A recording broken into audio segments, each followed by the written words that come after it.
The Saffron Terror, Part 2. So I continue with my example. For instance, in Bihar only, over 350 Muslims have been converted to Hinduism. The RSS has planned to convert 4,000 Christians, 1,000 Muslim families to Hinduism by December this year. The RSS mission by 2025 doesn't end here. The swift saffronization of the Indian education system has also been underway, and the whole curricula are poisoned with Hindutva flavor, and students are taught about Hindu superiority, the looming unsociable cuss invited by the BJP government's policy of systematic radicalization of the Indian youth will have adverse repercussions. These are just a few glimpses to provide an insight into how the plans to convert India into a model Hindutva nation are being implemented. India is thus fast moving towards being intolerant society. The blight of ultranationalism has seriously impacted India's foreign policy, especially vis-a-vis Pakistan. It is pertinent to mention here that RSS and its political wings such as BJP are not the only two organizations working in this direction.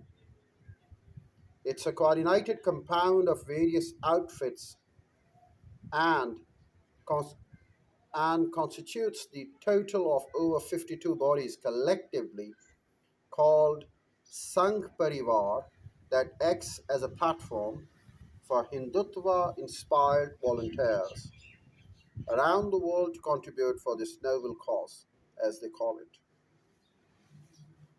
The whole state and society are under the siege of the Parivarians, who have their presence deep into all the fields.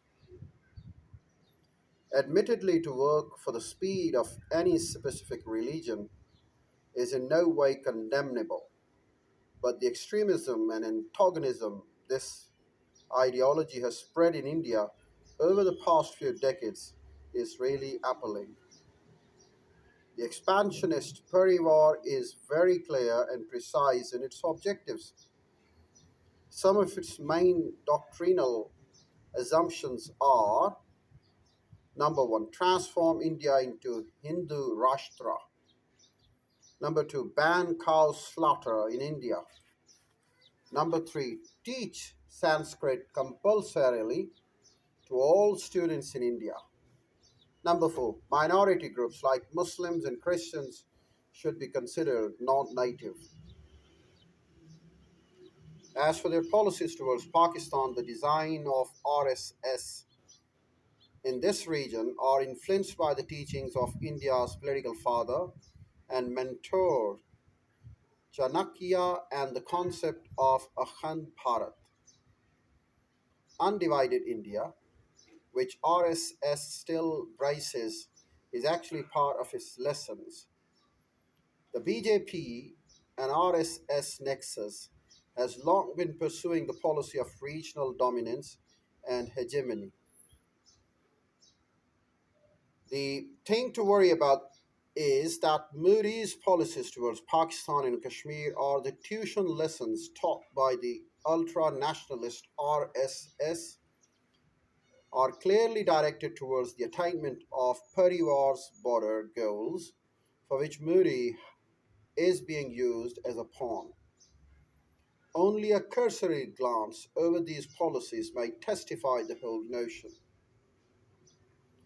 With outright hostility towards Pakistan, the Indian policymakers are constantly in search of ways and means to dent Pakistan's national interest. In this regard, they have resorted to the reunition of all the regional organizations, including SARC, in today's interdependent world, especially when the destabilization of any regional country has guaranteed a spillover effect for the rest. India's intransigence on Pakistan is far from rational. We'll tell you more about the same in our next video.